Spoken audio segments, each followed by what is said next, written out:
gleleng, Rai. Gleleng pripun? Lho. Kok gleleng pripun pito? Kowe rung krasa piye dereng? Wis dadi Baladewa, Truk. Estu napa? Wela domongi kok. Waduh. Ngapae? Ngopo-ngopo ora. Rung krasa apa, Gong? Urung isih biasa iki.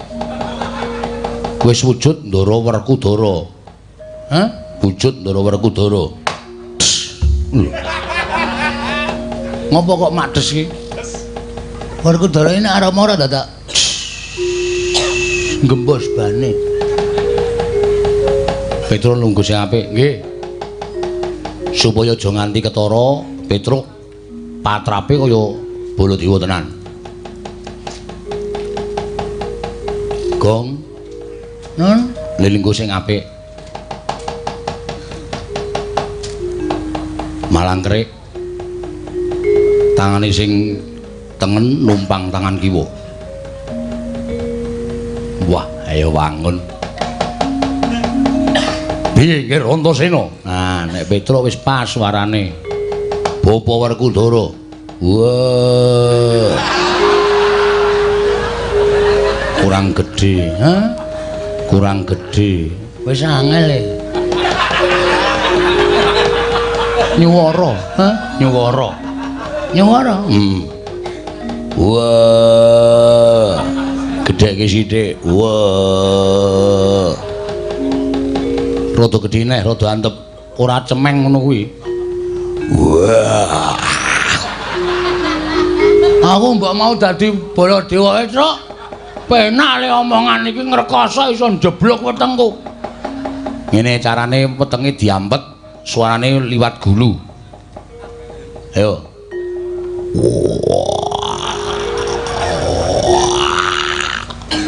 Wah, angel iki. Piye carane? Coba latihan sik ndak selak do tekan kene, Gong. Oh, nah rada-rada. Gedheke sithik, Kas. Oh. Nek gedhe sithik iso ora? Iso, ning mung cendhek. Ora apa-apa.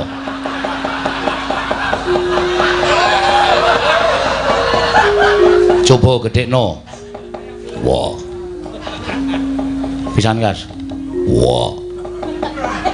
Aku pas kuwi. Ning mung cendhek ora apa-apa, ora apa.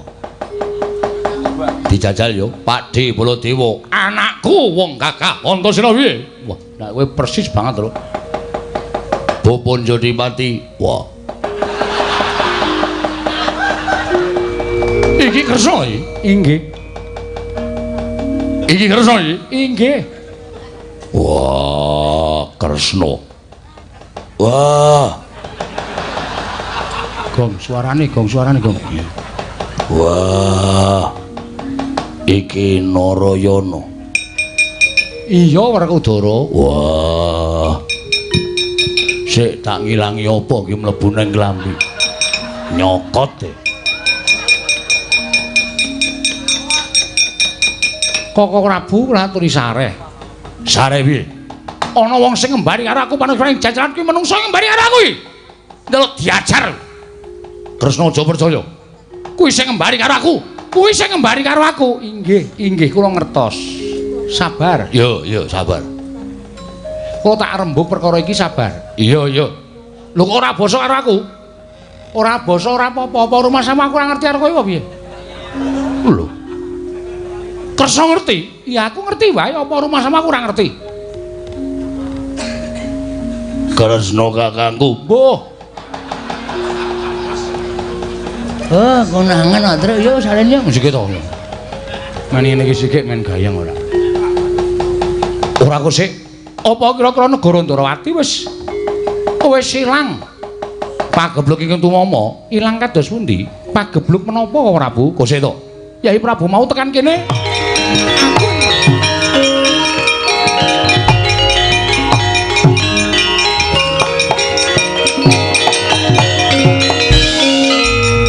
Mati aku.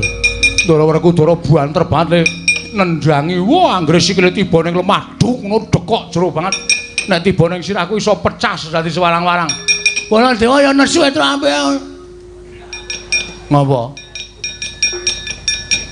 Truk. Apike awake ndonga sak iso-isane. Mergane Modar tenan awake dhewe yakin.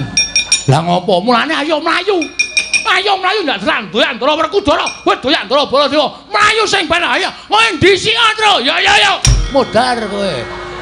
Wah, kowe nabrak Satpol PP.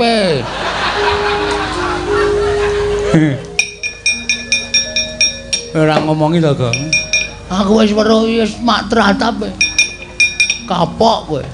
Kowe mesti dikongkon Ndara Werkudara, Antasena. Kowe nyegat kono, Petruk mlayu cekelen. Degluken cengele. Wis gak ndonga. Njaluk nang ngisor Semboja. Apa nang pinggir cungkup? ku tak gejak siramu Modar. Ndara Antasena kuwi piyayi luhur. Piyayi iso nimbang ala becik. Tak takonane sik. Ngarep mati kok kowe ngomong, Truk. Bekti kula, Den. Ya. Slamet to, Truk. Pangestune wilujeng. Mlayu-mlayu ngopo? Kapok kowe. Kowe menggaya kuwi jane ngerti. Kowe nek mlayu, kowe nek omong mlayu-mlayu doyak Ndara Werkudara. Aku tekan kene kon metuk kowe, Truk, nyok tampan ono til. Ya, Truk, aku tak jajan es teh. Aku njaluk, Gong. Mengarep mati kok ngombe es teh. Ngokeh-okehi dosa.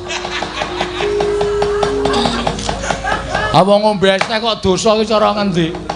Nyawaku iki rada peret ngono lho. Sembah kula nggih, Den. Heeh, wis tak tampa. Wit mlayu ngopo? Sampeyan tekan mriki enten apa?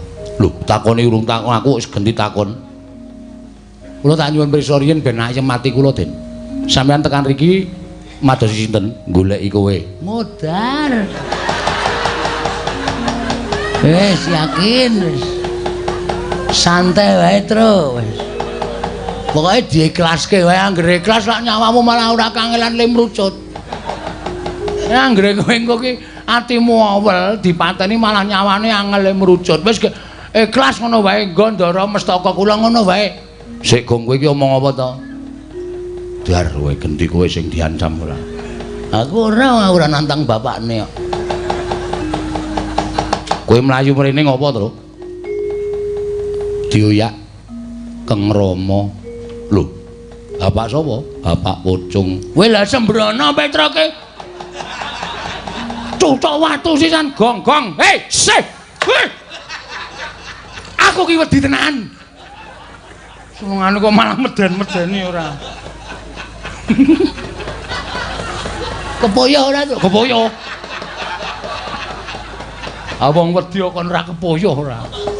Oh, doyak bapak. Nggih. Wah, halus. Oh, doyak bapak. Ah ngopo Truk kok doyak? Mesti ngono. Ngopo kok doyak? Ngandel ora. Ayo gek bloko. Seto Gong. Waduh, weteng kula ora banget, Gong. Kowe dagel aku Dinggo ora. Nggih. Anu, mergi kula teng Ndatulaya nantang kalih Keng Rama. Nantang bapak? Nggih. Sebabe? Nah, Keng Rama nundung Ndara Sedewa. Nundung Pak Cilik Sedewa? Nggih. Lah terus ana hubungane apa? Sambung rapete antaraning kowe karo Mak Cilik Sedewa. Lho rak mbutuhke Pandhawa 5 jangkep 5 mboten gothang.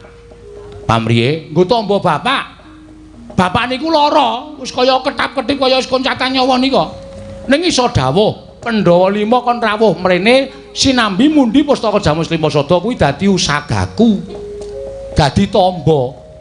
Lah nek Pandhawa gothang kurang siji, ora iso rawuh teng Karang Kadempel.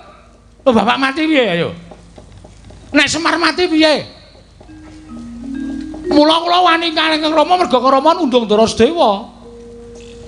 Oh ngono to. Nggih. Nyuwun ngapunten. Bari paksa kula wonten kan Kang Rama. Ora usah nangis. Arep mati kok nangis. Nyadimutnya. Mah. Mirung kok kon ngemut.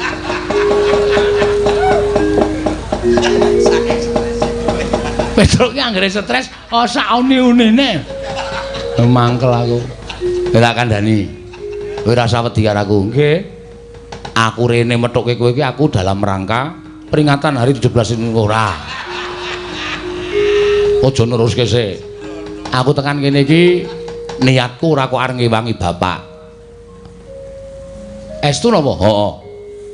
Sampeyan mboten diutus Ndara Werkudara? Ora. Yakin? Yakin. Sumpah? Sumpah. Aku ora bakal ngapusi, Tru. Malah aku tekan kene iki arep ngewangi karo kowe tak gawe aja nganti kalah karo bapak Werkudara. Estu no? Iya.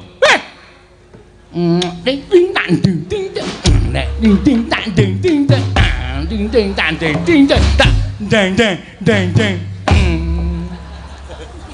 Ngunio. Ngunio Petruk mati.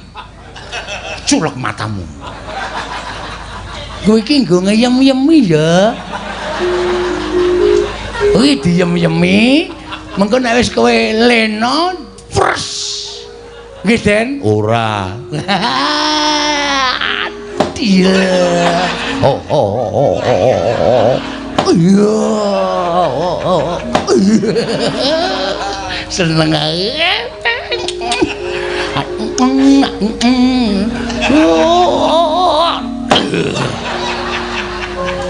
Ora tak jajake es teh. Weh, Gong.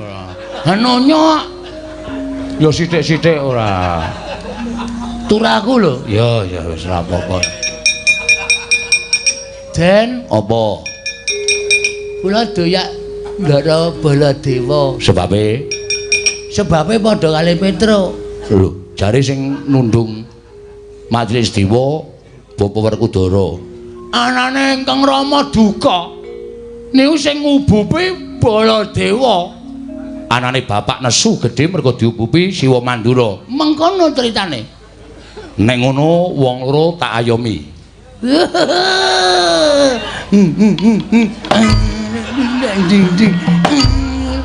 Wong arep males kok ora.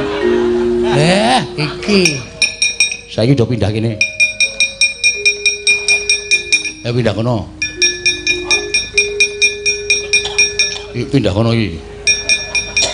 Pindah kono. Drowo. Kowe arep kepengin menang karo bapak karo Pak Di Baladewa. Nggih pengin supaya bapak niku kasembadan Pandhawa rawuh teng Karang Kadempel. Manut aku, nggih. Tak gawe wirange bapak karo Siwa Mandura. Carane kowe tak dandani. Dandani cara? Kowe tak dandani Petruk, tak dandani cara Baladewa, Bagong tak dandani dadi Raden Werkudara. Serius. Tenan iki.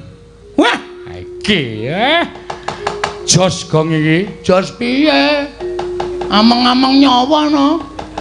Engko nek do teko lho, sapa iki ngembari? Wah, ana Werkudara. Yes. Mudhar awake dhewe.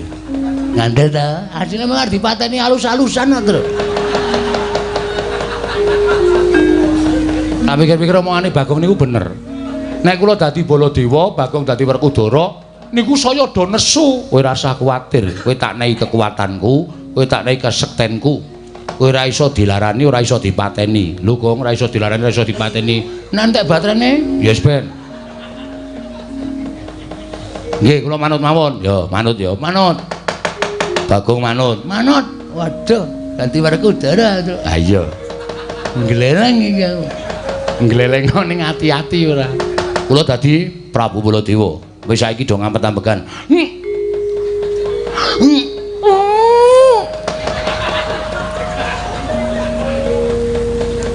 Wah. Kok denke ya. Manti kuning. Do ngampet-ampekan. Bagong ngampet-ampekan. Tak suwun karo sing gawe jagat muga-muga kowe iso wujud Baladewa karo Bapak Werkudara. Nggih. Ing titiprane manganak hanong paricata Mbak Lume Mbak.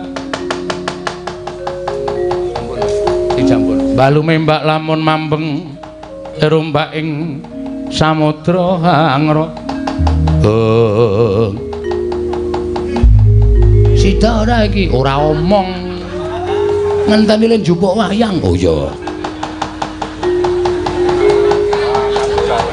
Ameng Petruk dadi Baladewa kok wayang lawas. Ya gleleng-gleleng wae.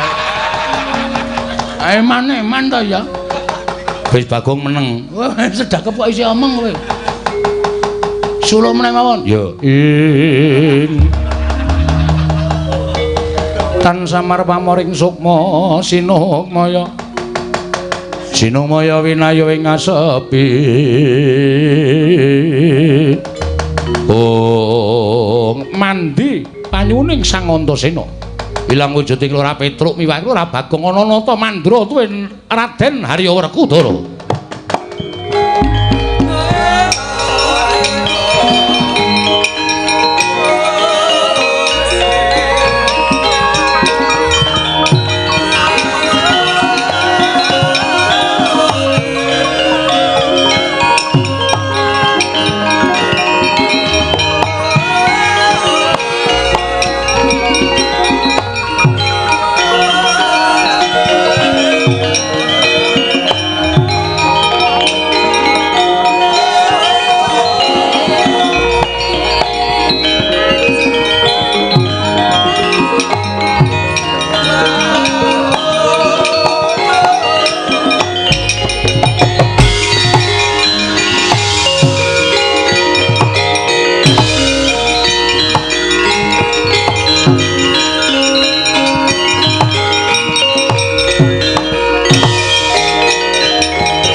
Gleleng kae. Gleleng pripun? Lho. Kok gleleng pripun pito? Kowe rung krasa apa piye dereng? Wis dadi Baladewa, Truk. Estu napa? Wela domongi kok. Waduh. Ngapae? Ngapa-ngapa ora? Rung krasa apa, Gong? Urung isih biasa iki. Wis wujud Ndara Werkudara. Hah? Wujud Ndara Werkudara. Ngopo kok madhes iki? Werkudara ini arama ora dadak gembos bane. Petruk nunggu sing apik, nggih. Supaya aja nganti ketara, Petruk patrape kaya Baladewa tenan. Gong, Nun, lelinggo sing apik. Malangkrik. Tangane sing tengen numpang tangan kiwa. Wah, ayo wangun. Piye nggih Antasena? Nah, nek Petruk wis pas suarane. Bapa Werkudara. Wah. Kurang gedhe, hah? kurang gedhe. Wis angel e. Nyuwara, hah? Nyuwara. Nyuwara. Wah. Gedheke sithik. Wah. Rada gedhe neh, rada antep. Ora cemeng ngono kuwi. Wah. Aku mbok mau dadi Baladewa Truk. Penak le omongan iki ngrekoso iso njeblok wetengku. Ngene carane wetenge diampet, suarane liwat gulu. Ayo.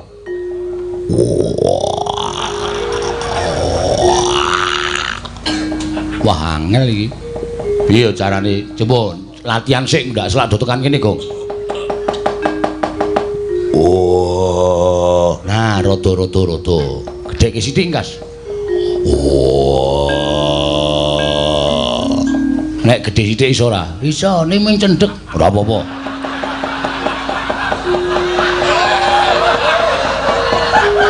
Coba gedhekno. Wah.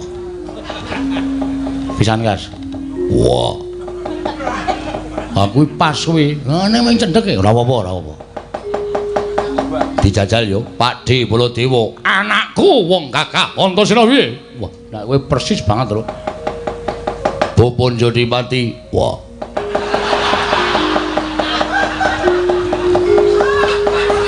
Ayo gek nyeluk jenengku. Wah. Bapak matur kesembahu katur ya, Pak. Wah. Antasena tak tampa. Waduh. Wae gedhe kok suarane cilik. Angel aja nrepot tau. Aku mau jane. Aja putus asa to, Gong. Ora tak jajake es teh. Ya wis. Omeng pahitane kok meng es teh ora. Bapak Werkudara. Wah. Antasena. Anakku. Opo? Ah, wis ngono kuwi wis ora ketara kok. Iya. Bapak iki arep doyak-oyak mungsuh, Pak. So. So. Oh mingso sapa saking cepete mingso. Mungsuhe padha karo bapak.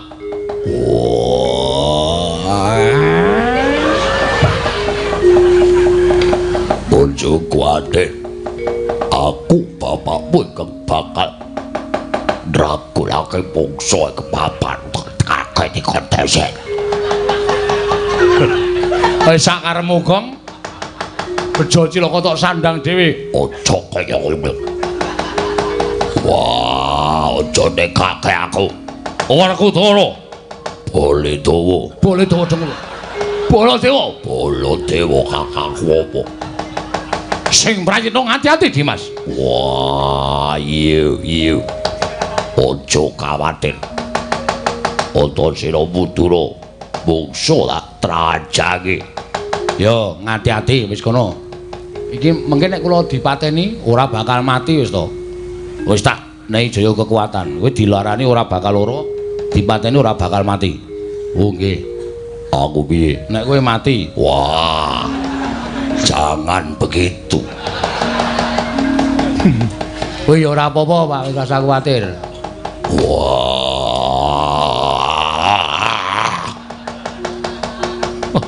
Aja kaya ngono wae. Lah dalah kaya apa Werkudara mungsuh awake dhewe.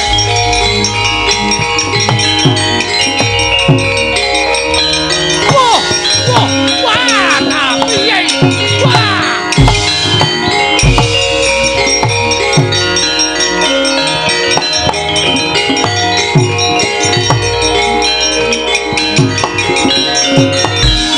Menungso ora tatanan. Waduh, lah kok iki ana Baladewa. Lah kaya aku maca ning ngarepe kaca gedhe-gedhe iki. Iki Baladewa ngendi iki? Iki Baladewa Jonangun. Wolo edan iki. Omongane sampeyan ae dhewe. Iki Baladewa ora ngawu kawar aku malah menungsa tataran kembari Maranata maju Prabu Baladewa.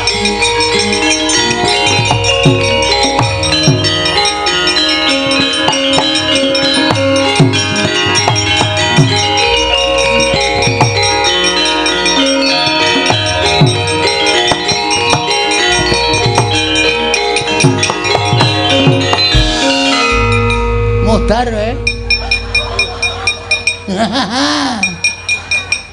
Petro ketemu Baladewa tenan. Juantel prol glangsar. Kapamu kawan kowe? Wah.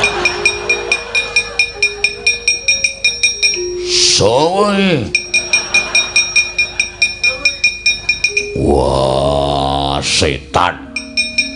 Duwer. Suarane ketok. Wah. Aja ngawur. Iki Werkudara bojone Arimbi cangkemmu. Wah, kowe ngembari Werkudara, kowe sing ngembari karo aku, kowe ngembari. Aduh. Wah. Ngembari karo Werkudara. Wah, suarane ora pangling.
Wonten dawuh.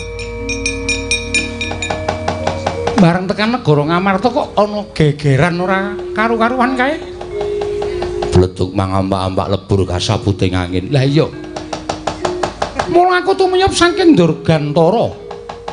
Ing wigati bakal niti priksa kelawan gegeran kae. Lah kok jebul barang tak sawang kok nyubriyani temen. Nyubriyani kados pundi? Lah kok Werkudara gelut karo Werkudara Baladewa perang karo Baladewa kae karepe piye? Setyaki. Wonten dawuh. Ayo padha dipisah aja nganti dadi kaya ngono kae Setyaki.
Iki Kresna iki? Inggih.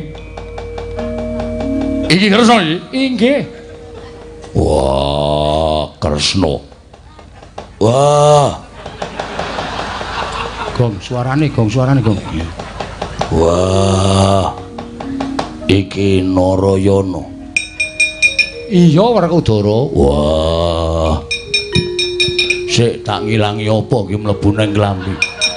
Nyokot e. Koko Prabu ngaturi sareh. Sareh piye? Ana wong sing ngembari karo aku panugraning jajaran kuwi menungso ngembari karo aku iki. Ndelok diajar. Kresna aja percaya. Kuwi sing ngembari karo aku. Kuwi sing ngembari karo aku. Inggih, kula ngertos. Sabar. Yo, sabar. Kula tak rembug perkara iki sabar. Iya. Lho kok ora basa karo aku? Ora basa ora apa-apa, rumah sama aku ora ngerti karo kowe apa piye? Lho.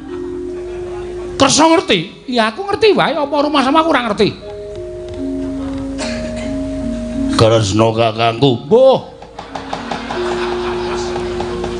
Oh, konangan kok, Tru. Yo salene musik to. Ngene iki sikik men gayang ora. Ora kok sik. Apa kira-kira negara Ndarawati wis ilang? Pagebluk ingkang tumama ilang kados pundi? Pagebluk menapa kok Prabu? Kok sik to? Yai Prabu mau tekan kene. Aku ing nderekake wonten wigatine nyuwun ngambil pustaka Jamus kuwi masa teng wigati kinarya tumbal wadali Prajandara ing taman Pagebluk. Lah kok Siadius tekan kene iki apa Ndarawati wis tentrem mangkira miyen Setyaki wonten dawuh kowe seksine ya. Kula nembe menika sowan wonten negari ing Ngamarta lan Ndarawati mboten kenging menapa-menapa Prabu. Lah apa to kowe? Kandhane ngayal senengane kowe ngarani karo aku Setyaki. Meneng ora? Lho, aku nata Ndarawati. Iya, ning meneng ora? Ora meneng tak bubuti bringosmu. Wah, meneng aku. Oh ya wis. Tak kira iki kok ya. Dene kaya ngene kok anggepe. Mung dianggep Werkudara dadian saka nduwer. Nduwer dengkulmu mlocot. Wis gong ora anu mau iki. Men ket mau dunake nduwer. Aku nendang ra dirasake, Antasena ngapusi jare ngekeki kasekten bul ya ora ana apa-apane, Tru. Nek ora mati, sing penting ora mati. Ha iya. Mangkir piyen? Ning sadurunge ayo. Ponokan Petruk salin. Lho, Petruk sapa? Petruk sapa tutuk gundulmu? Pikir Petruk to? Baladewa, Petruk. Ayo salin. Ngayel ayo salin. Kowe barang. Aku sapa? Lho kowe Bagong kok dadak aleman. Yo, bubar pisan to. Lah. Ganti klambi. Wah, yo. Waduh, gaya ora.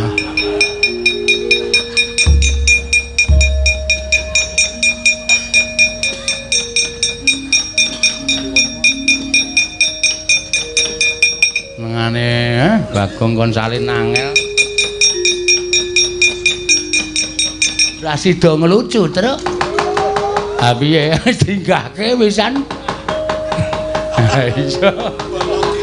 Oh.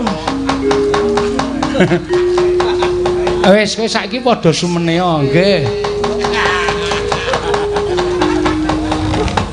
Koko Prabu nggih. Mesti kemawon paduka menika kedahipun Prayitna tegese piye? Ingkang mbeta pustaka Jamus Klimasada menika sanes kula. Mboten wonten jamak limahipun sampurna Tandrawati kok mboten dipun dherekaken Setyaki menika mboten badhe kelampah. Lho. Lah terus sing nggo pustaka Jamus Klimasada mau sapa? Wujude ya kowe Kresna kowe latar.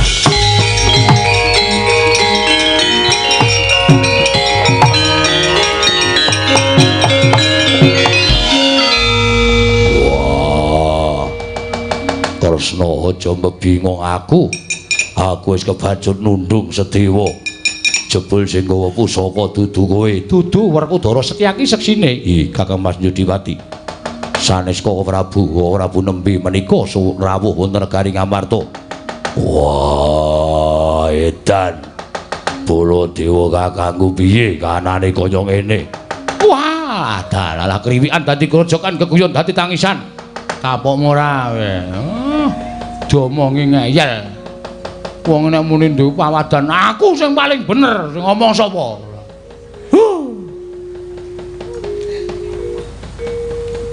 Yo gelutne yo. Us. Mangkel aku kok. Senengane kok wong kuwi anggere rumangsa bener kok terus ora iso dikandhani ora iso delekke. Saiki buktine kaya ngapa piye? Piye nek anane kaya ngene iki? Wah, dalah waduh. Waduh, kewirangan aku Kresna, aku tak bali nang Mandura wae Kresna.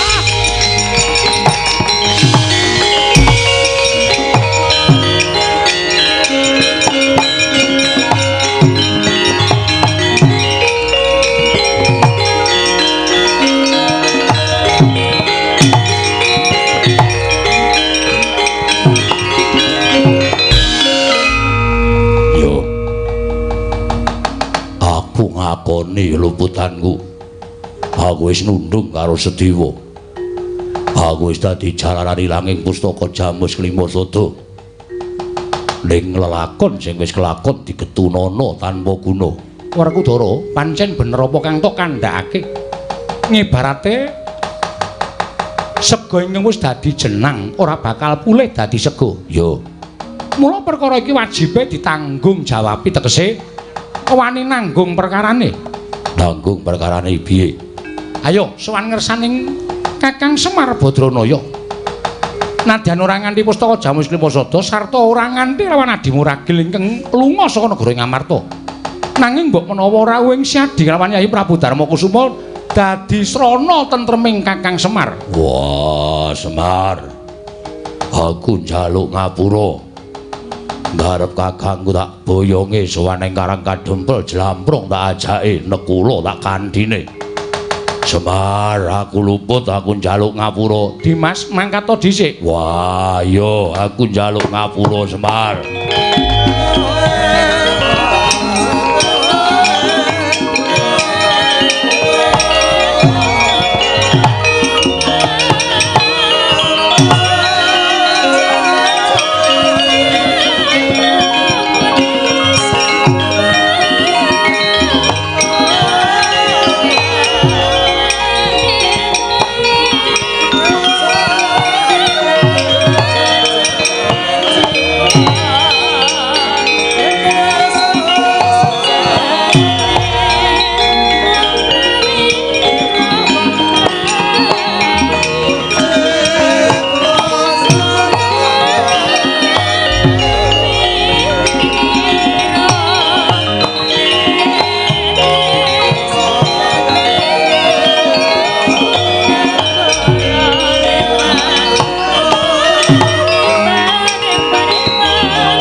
Ana sinayeng manglung mintonaken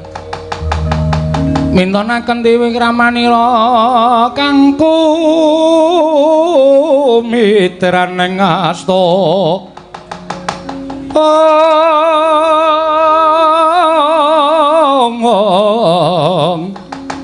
kang mitraning asta aneng asta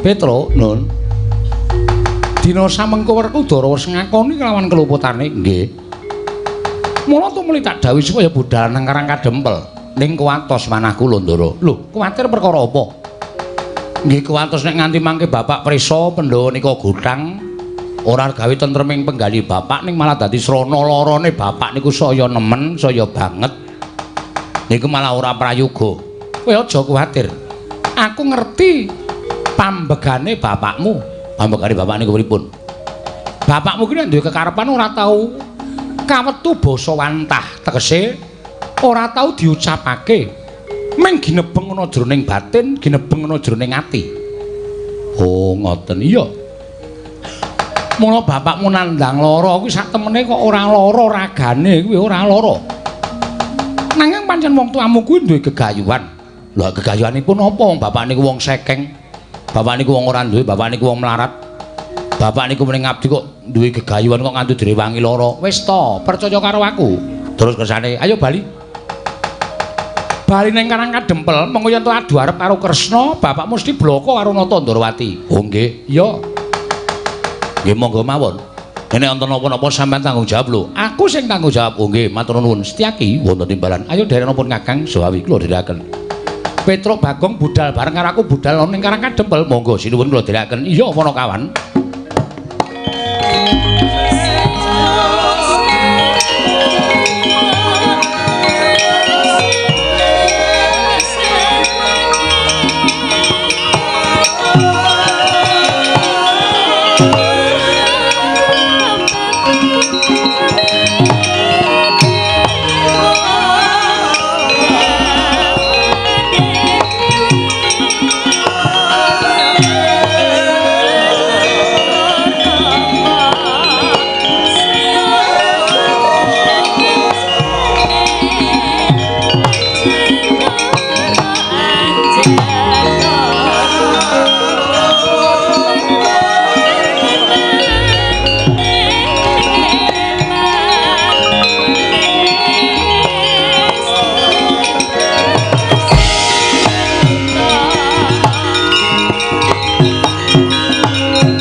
dalu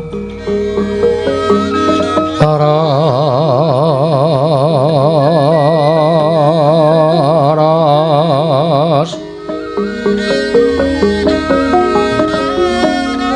apyor sorot lintang kangku madhap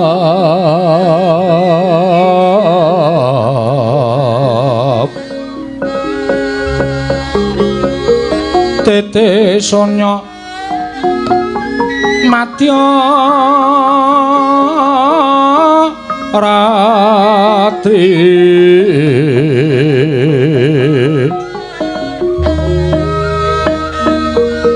lumrang kandaning pos kita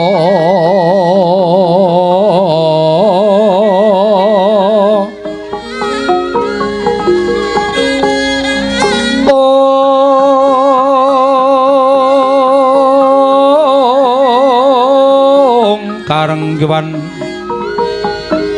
putyanira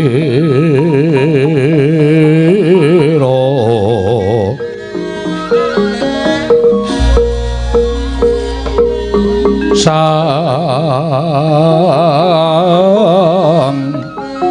Dwijawara mbrengeng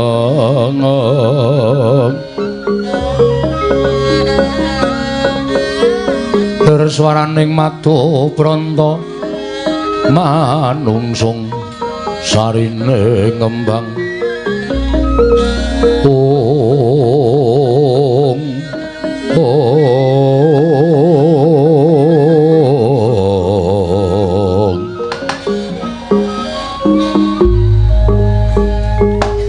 iler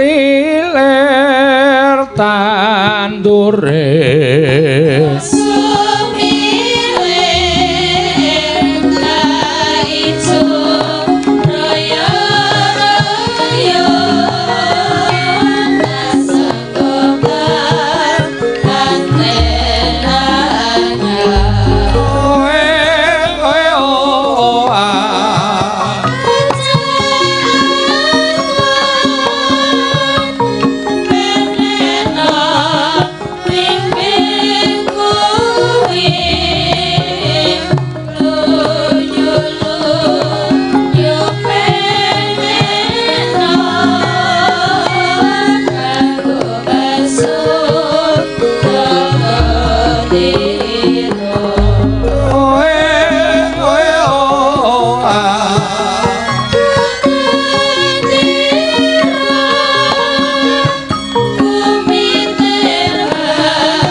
sing dalu jroning ratri dening wonten ing kacarita amung Sang Hyang Pratunggapati jundul saking Brawetan kaling mega sarta gunung-gunung marani bisa merbawani jagat raya duwi tatasing kamandyan dewasane wau kawusa wancine wis ngancik goro-goro Sukra mangkara tumpak mendo tete kalapa sumawer cita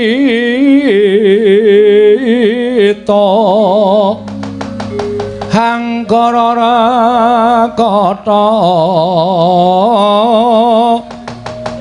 buta maesa Respati mintono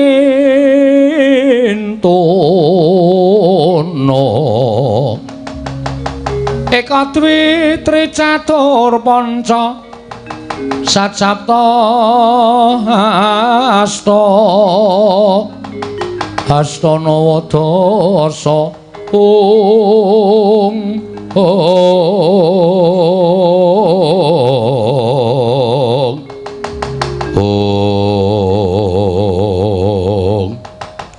Apa ta pertandane ingkang gara-gara nalika semanten ampun kinarya ngurmati Wijaya Repatmula kawan kula Semar Gareng betul Semar Lurah Bagong ingkang samejekan madyaning Raramba Wijaya Sanggar Repatmula kawan medal tlatah ngayuja karta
langening kalanggewan haglar pandhan muncar denon lir kekonang sureng sorotetan padang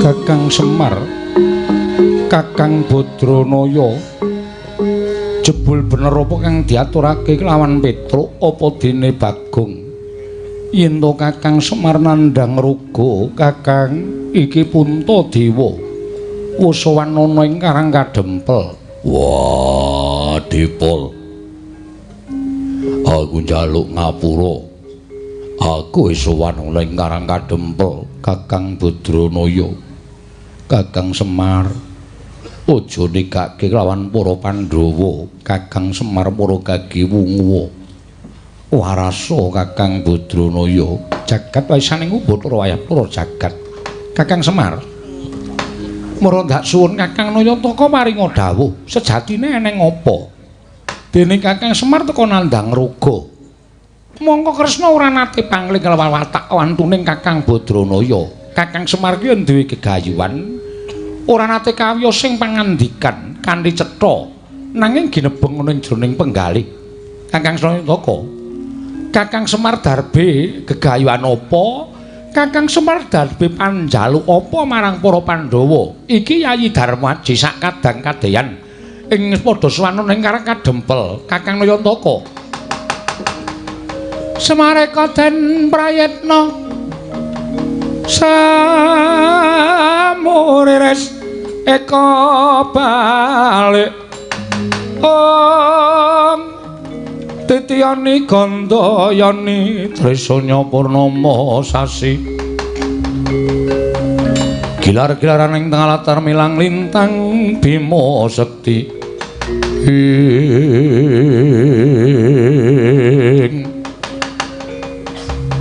dupi midhanget sabdanipun ingkang Bendara nenggih nata ing Ndrawati Sang Prabu Sri Bathara Kresna dadi gumaregel penggaling Lurah Semar Badranaya pilon-lonan mandhap saking patenggan ndengongok Sang Badranaya lenggah sekeca kagiat sangganing para Pandhawa wau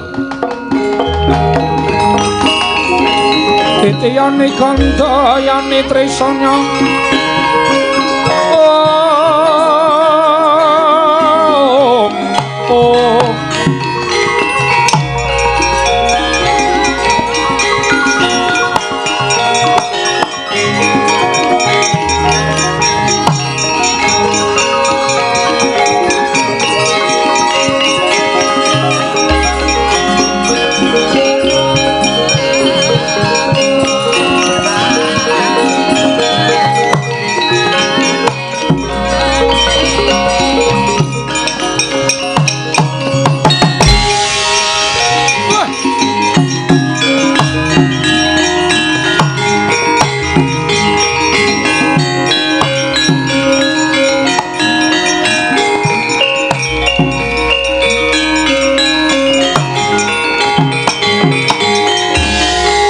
katen prayitna semurire seka balik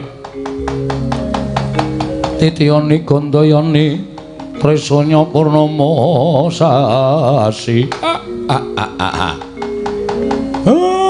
Ndara kula Ndara Puntadewa Ndara Werkudara Ndara Janaka Ndara Kresna iya Kakang Semar ya Dipol iya Kakang Semar syukur yen to Kakang Semar wis katon luwih prayoga dina samengko syukur Kakang Semar. Wah Bapak Waras Truk wah Bapak Waras Gong wah wis mengaleman selama ini wis genah kuwi ora ana apa-apa kok gregah tangi tanpa mimik obat tanpa ngombe jamu kok terus gregah tangi. Oh Bapak ki ya duwe gayane ya sok ngono kuwi nek duwe kekarepan kok. Kakang Semar ora usah dadak api-api nandhang raga sejatine apa ingkang ginaya. Kula pancen ngrawuhaken ndara-ndara kula Pandhawa ingkang wigati. Namung badhe kula aturi priksa bilih kula menika kepengin bangun kayangan. Bangun kayangan ingkang kepiye Kakang Semar? Mboten perkara kayangan ingkang magrong-magrong dumadi saking mutiara jamrut menika mboten. Ora embane kayangan Sulalaya kula kepengin kembari marang Kayiwangan Sulalaya menika mboten. Ning kayangan menika papan sing tentrem, papan sing ayem, papan sing rukun. Papan sing manunggal, mboten wonten raos diya diniya wonten madyaning kayangan. Mula kula kepengin mujudake kayangan menika mapan wonten negari Ngamarta gesanging para kawula tanpa beda gesang wonten ing Kayiwangan. Kebaking katentreman, kebaking kabungan. Seranane kula namung kepengin ngrawuhaken ndara-ndara kula Pandhawa wonten Karang Kadempel. Ingkang wigatos namung kula kanthi nyaketi gumregahing para kawula, gumregahing sedaya para kawula negari Ngamarta supados dipun caketi raosipun. Amargi menapa Ndara? Sing jeneng kawula menika mboten betahaken brana picis, mboten betahaken dibiyuki bondo donya mboten. Ning nek digatekke uripe karo pengarepe, kawula menika bakal saya percaya karo sampeyan. Percayaning kawula karo ndara-ndara kula Pandhawa mujudaken satunggiling praja ingkang ayem, tentrem. Praja ingkang gemah ripah lojinawi embane kawula sami urip wonten ing Kayiwangan. Wah, Dipol. Teka luhur temen gegayuhamu. Kakang Semar yen to kaya mau paring dawuh kelawan Petruk. Mesti wae ora usah dadak ana lelakon ing tentu manduk ning Praja Ngamarta. Lah lelakon apa? Yen to Kakang Semar kepengin ngrawuhake Pandhawa 5 cacahe dina samengko ora bakal lakon. Sebabe ragil Pandhawa Yayi Sedewa lunga saka Ngamarta. Lunga saking negari Ngamarta? Iya, Kakang Semar. Lah, sing dadi jalarane merga ditundung dening bendaramu ya kuwi adiku Njodipati. Ditundung dening Werkudara Kakang Badranaya. Semono uga pustaka Jamus Klimasada kalimput dening mungsuh dibet digawa dening panjalmaning wong kang murang tata. Satemah pustaka Jamus Klimasada lan Sedewa ilang saka negara Ngamarta Kakang Semar.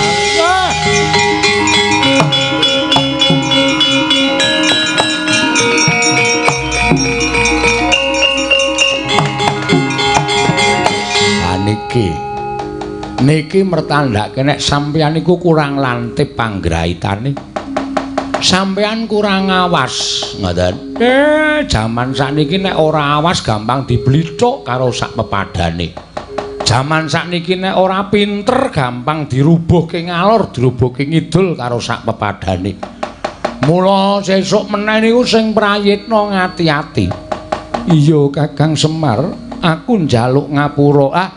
Dadi pustaka Jamus Klimasada ical, iya pancen mengkono diasta dening Sinuwun Dwarawati. Nanging dudu aku Kakang Semar, nggih kula pun ngerti. Terus Ndara Sedewa nggone gondele pustaka Jamus Klimasada malah keluputan tumraping Werkudara. Wekasan gempung atine Bratasena, adine lanang ditundung lunga saka negara ing Ngamarta Kakang Badranaya. Ndara Werkudara niku ya kleru. Nuruti dhateng mubal babaling nafsu, nuruti dhateng mubal babaling rasa ingkang boten saged dipun sirep. Wekasan bawur paningalipun boten saged mrisani kanthi teliti. Wah, aku luput, boten mung cukup luput. Ning nek Ndara Sedewa ora ketemu pustaka Jamus Klimasada ora ketemu, lha napa gegayuhan kula ajeng cabar gagar-wigar.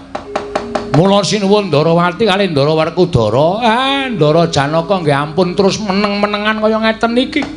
Budidaya pripun carane supaya pusaka lan Ndara Sedewa enggal dadi jangkeping Pandhawa 5 lan pusaka diasta malih dening para Pandhawa dening.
Sinayang manglung minuraken Dewi Kramanira kang mitiraning astaning asta ing tara nggih aja serik rasamu yen to didhawuhi dening Kakang Semarapan iki dadi kewajibane awake dhewe ya ilanging pustaka Jamus Klimasada sing asta wujud nata Ndarawati nadyan dudu pun Kakang nanging dadi kewajibanku ngupaya pustaka Jamus Klimasada. Yo. Semono uga Werkudara Jawegah ngono ngupaya nglamade muragil supaya kelakon penjangkaning Kakang Semar merga miturut pitunganing nata Ndarawati apa ingin digayuh dening Kakang Nayantaka ki pancen luhur ora sah dadak kakehan gunung dibudalake kowe mabura ning Dirgantara aku tak metu daratan karo Janaka ayo Dimas.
pandan moncar dinonir kegonang surem sorotetan padang kasoran pacaring purnameng gegono dasari mangsa katiga ya jagat mangistung para wayah jagat Werkudara wengakno permana jati aja kleru ya Yayi. Wah kaget dinana wujud Kresna loro cacahe aja mati tanpa aran kowe ingkang aja mati tanpa aran aku Nata Ndarawati lah kok dadi aku ketemu karo wujuding Nata Ndarawati yen ngono kowe ingkang sesingla Nata Ndarawati kang bakal gawe banger bacin asmaning Nata Prabu Sri Bathara Kresna aja ngawu gawar ngawur cetha yen to kowe ingkang lembut pustaka Jamus Klimasada miturut aturing para putra lan sangganing para Pandhawa ingkang gawa pustaka Jamus Klimasada wujuding Nata Ndarawati mbok balekake apa ora ora mbok balekake aja kelakon dosa kowe adu arep karo Nata Kresna tak balekke pustaka Jamus Klimasada waton wis bedah diadani Nata Ndarawati.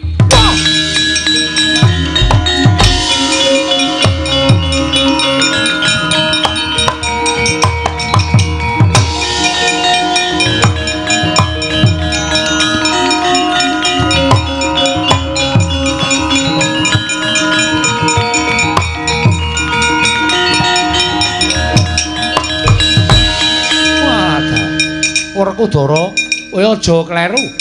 Kowe aja ngawu gawar ngawur. Aku kadangmu Nata Ndarawati, aja mbok picake Werkudara. Wah! Mati kowe. Wah!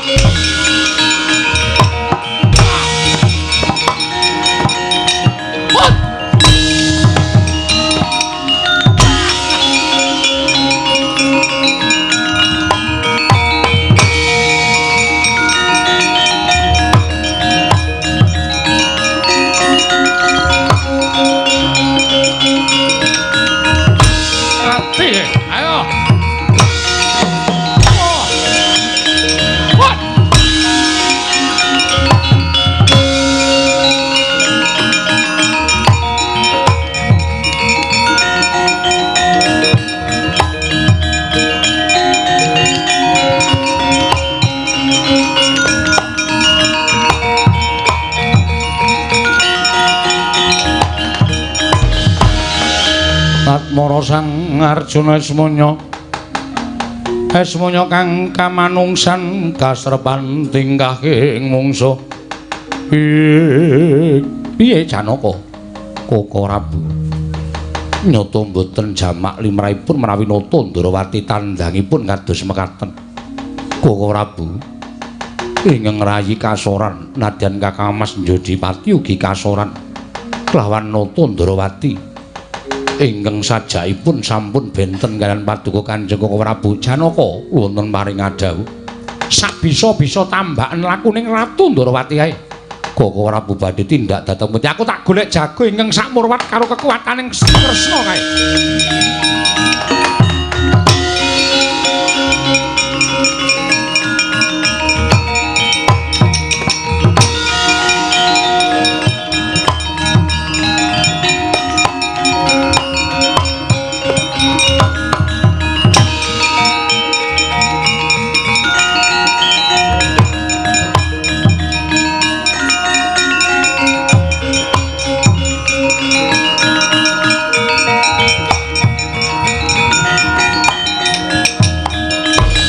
Pandhita kang nyare wangsit pindha kumbang ngajaping madu sarining tawang ana pandhita muda sapa aku pandhita kleyang kabur kanginan mendung kebaraten ing endi tibane kono papan dunungku yen kowe takon karo aku Begawan Waskita Jati Begawan Waskita Jati ya panjenengan sapa? Tepungke Nata Ndarawati Prabu Kresna Penemban. Nadyan muda tumaruna nanging dak sawang kekuwunge kaya anelai. Cetha lamun panjenengan pendhita ingkang nadyan tasih muda nanging wis buntas kawruhe. Apa kira-kira yen Nata Ndarawati nyuwun tulung kalan Penemban Waskita Jati, Penemban bisa paring pitulungan kalawan Nata Ndarawati? Sinuwun. Kepasang Yogya katuju ing ngene dene dina samengko aku nedeng lakoni tapa ngrame. Tegese tetulung marang sak pepadaning urip. Kersaning Sinuwun Ndarawati kepiye? Aku duwe mungsuh. Ya kuwi wujude tan prabeda kelawan aku ingkang gawe lengsem ing Nata Ndarawati. Sarta nyidra pustaka Jamus Miang Jimat Limasada. Waskita Jati yen penemban Waskita Jati bisa mateni ratu ingkang wujude tan prabeda kelawan panjenengan ingsun. Aku ingkang bakal paring apa ingkang mbok suwun. Adalah wong tapa ngrame ora bakal nyuwun sesulih apa-apa. Sinuwun Ndarawati tak aturi ngaso sawetara tak trajange kaya ngapa wujuding mungsuhmu.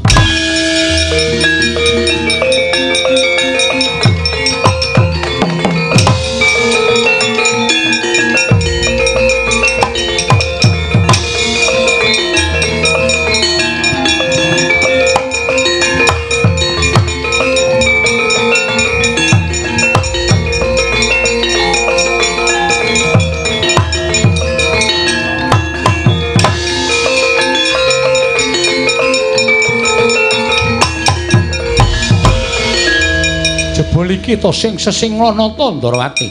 Iki sapa? Pandhita Klihang Ngabur Kangenan Begawan Waskita Jati. Ayo Sinuwun Ndarawati, kowe bali kaya wujud sejatimu. Kowe ora sandadak melu-melu perkara iki. Pengin mati sampurna. Ayo gage patrana Waskita Jati.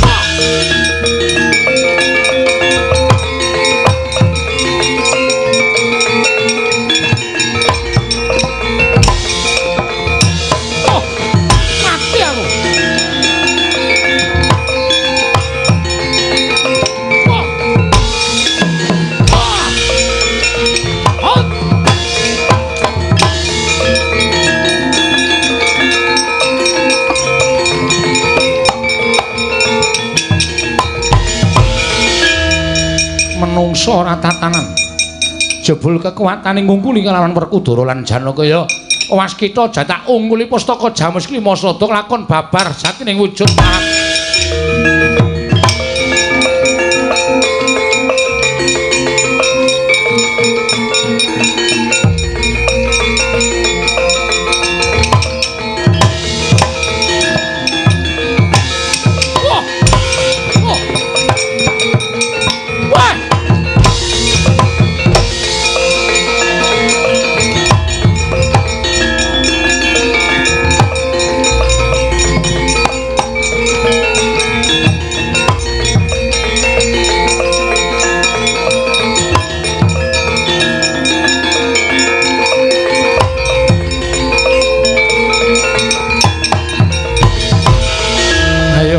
Kowe kalah prigel karo Waskita Jati.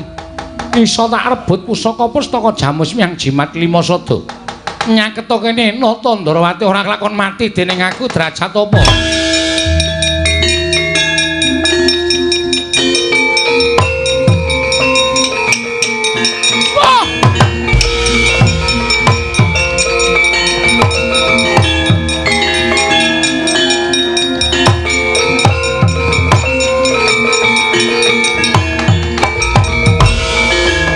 Nungguli pustaka Jamus Miang Jimat Limasada. Ical wujuding Nata Ndarawati. Wenteh nenggih dewaning panggodha pangetone Wang Mikulun mandya Bathara Durga. Tobat. Mati aku, teman.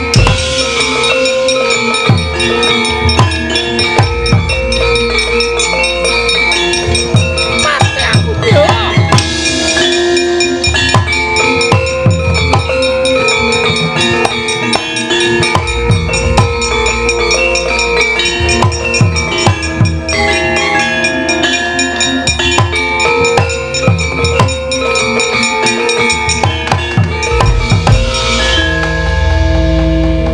Waskita Jati, aku ngaturake panuwuning ing tanpa pepindhan. Sinuwun. Ndak aturi nampa pustaka Jamus Miang Jimat Limasada. Iya. Pusaka ndak tampa. Ilanging Nata Ndarawati jebul sesinglaning mandya Bathara Durga. Pancen kepara nyata. Ning gumunku, dewaning panggodha pangrentana lah kok dadi wedi nyawang pasuryaning pandhita muda Kangenan Waskita Jati. Mongko miturut pitunganing Nata Ndarawati mung ana loro ingkang dadi mungsuhing Bathari Durga sarta diwedeni dening Permoni. Siji Kakang Semar, loro Ragil Pandhawa, wenteh Sang Sedewa.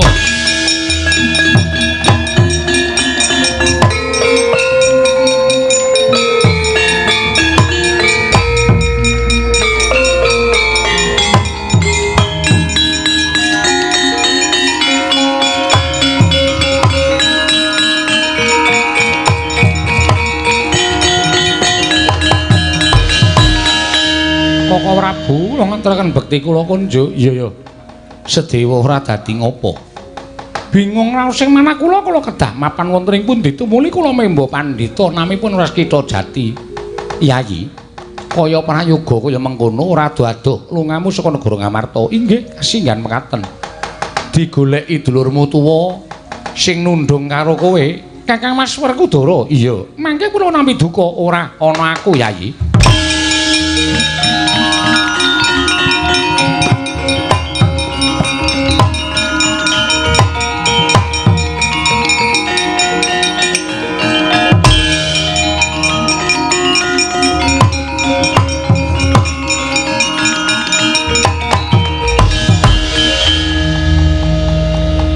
Nendi Mimba Pandhita Amas dadi pendhita nom sing mungsuh Kresna mau. Inggih. Wah, Dewa wonten dawuh ora sawedi karo aku. Jebul kasunyatane bener kowe tinimbangane Werkudara. Mula nadyan aku tinemu tuwa ning nyatane aku luput. Aku ora isin njaluk ngapura karo Sedewa. Ih, mboten dados menapa. Jer sedaya titah ingkang gumalaran wonten jagat menika dunungan ina lali salah apes kelawan mati mbok menawi Kakang Mas nembe kesupen dhateng kawontenan. Yo.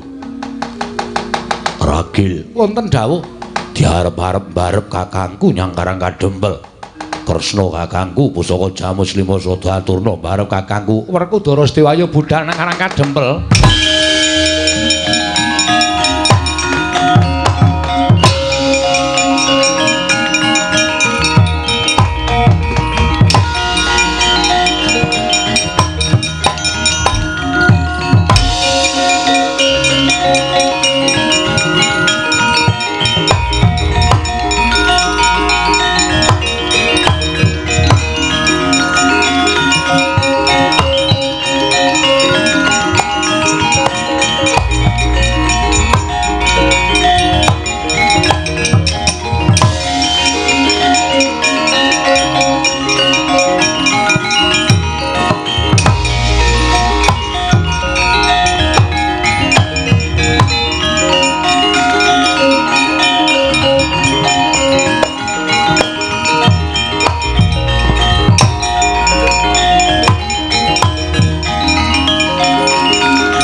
Bondara Kakang Semar pustaka Jamus Lima Sada wis bali marang para Pandhawa. Pandhawa wis jangkep 5 cacahe ya kuwi Sedewa ingkang wis bali dadi ganeping para Pandhawa. Ah, syukur-syukur Ndara. Waras kula. Kula pun waras. Awak kula wis kepenak.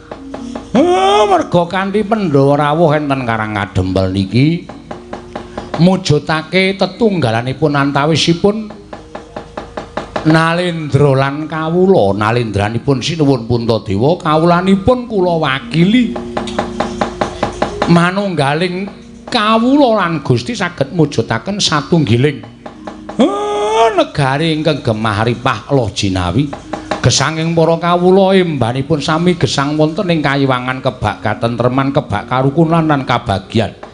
Mboten wonten raos Cecengilan mboten wonten raos dardah antawisipun setunggalan-setunggalipun mugi-mugi napa sing kula jangka kayangan saged mawujud mapan wonten negari Ngamarta saengga sugenging para kawula sak negari Ngamarta imbanipun gesang wonten ing kayangan.